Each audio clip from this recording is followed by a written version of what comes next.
चिंता मत करो, हम लोग हैं। दबदबा था, दबदबा है और दबदबा रहेगा। ये दबदबा कहां से आया? मेरे बच्चों, ये दबदबा इसलिए आया, मैं पूरी कथा आपको नहीं बता सकता। पूरी कथा धनंजय सिंह को मालूम है। ये दबदबा इसलिए कायम है कि मैं रोज सुबह उठता हूं, अपनी कमी को ढूंढता हूं, फिर उसको दूर करता हूं, और दूर करते करते आज इस स्थिति पर पहुंचा। जैसे आला गाया जाता था, एक कई ऊदल के जियरा पर चमकई 3 लाख तलवार, वैसे हमारे ऊपर चमक रही थी। लेकिन दबदबा था, दबदबा है और दबदबा रहेगा, क्योंकि मैं अपनी कमी को दूर किया हूं। मैं चाहता हूं कि जो भी मेरी आवाज को सुन रहा हो, बल बुद्धि विद्या देव मैं, सबसे पहले बल अर्जित करो, विद्या अर्जित करो, बुद्धि अर्जित करो, धन तो अपने आप आ जाएगा। साधक बनो, साधन तो अपने आप आ जाएगा। इन्हीं शब्दों के साथ मीडिया के बंधुओं को बहुत बहुत धन्यवाद।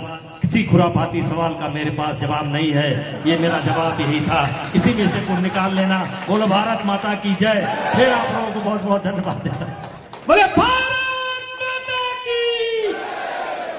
है वही सूरमा इस जग में जो अपनी राह बनाता है।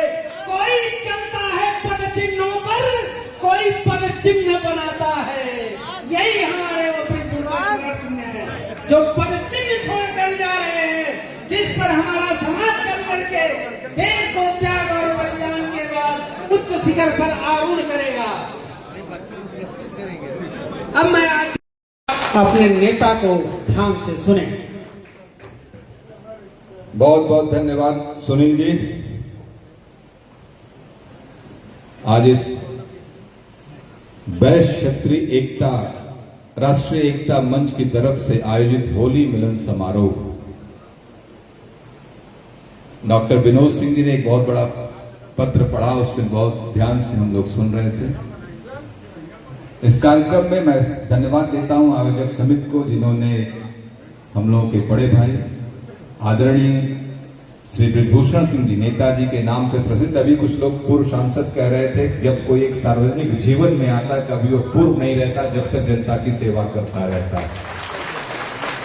जनप्रतिनिधि होना और नेता होना अलग बात है। माननीय ब्रजभूषण सिंह जी नेताजी के रूप से विख्यात है और पूरे प्रदेश और देश में इस समय लोगों के बीच में सक्रिय रह के सामाजिक मुद्दों को उठाते हुए, और जो जरूरी भी है, सामाजिक मुद्दे उठने चाहिए, और खास तौर से ऐसे ऐसे मुद्दे उठाते हैं वो जो आज हम लोग भूलते जा रहे हैं। आम जन की बोलचाल की भाषा में जो गांव में जो व्यवहारिक रूप में हम लोग रखते थे, उससे हम लोग दूर होते जा रहे थे। वो उसी संस्कृति और सभ्यता से हम लोगों को जोड़ने का लोगों को आज प्रयास उनका बहुत सराहनीय प्रयास है। हम आपका इस धरती पर, जौनपुर की धरती पर बहुत बहुत स्वागत करते हैं।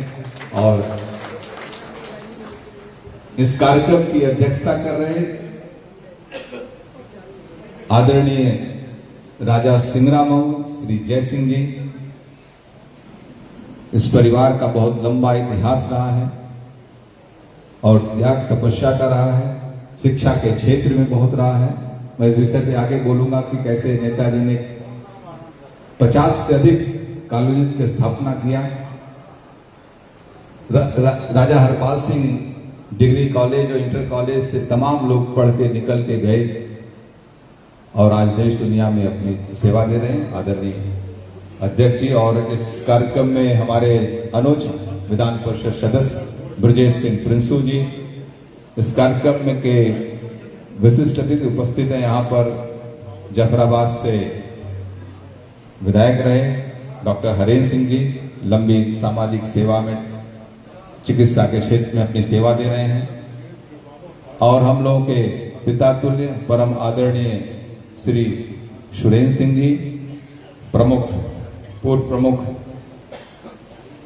अभिभावक, हम लोगों के मार्गदर्शक हैं हर तरीके से। प्रिंसू जी के पिताजी आदरणीय बंसराज जी, सिरकोनी प्रमुख, इस विद्यालय की इंटर कॉलेज के पूर्व प्रधानाचार्य धीरेन्द्र सिंह जी, और जमदग्नि आश्रम के महंत श्री राजन दास जी का मैं बहुत बहुत स्वागत करता हूं। और यहाँ पर अनिल सिंह जी बिहार से चल के आए हैं नेताजी के साथ। सतप्रकाश सिंह जी जो प्रबंधक हैं इस इंटर कॉलेज के, इस कॉलेज के प्रधानाचार्य, वर्तमान प्रधानाचार्य एसपी सिंह जी को मैं बहुत बहुत धन्यवाद देता हूं। एक शानदार यहाँ पर अपनी व्यवस्था इस विद्यालय प्रांगण में कर रखी। जब से आप विद्यालय के प्रधानाचार्य बने, विद्यालय शिक्षा के साथ साथ विद्यालय सुंदर भी होता जा रहा है। और इस कार्यक्रम के आयोजकों में जो बहुत सक्रिय भूमिका निभाया अनिल सिंह जी ने और धर्मराज सिंह जी ने बहुत मेहनत की। बाकी आयोजक समिति है, सबसे मिल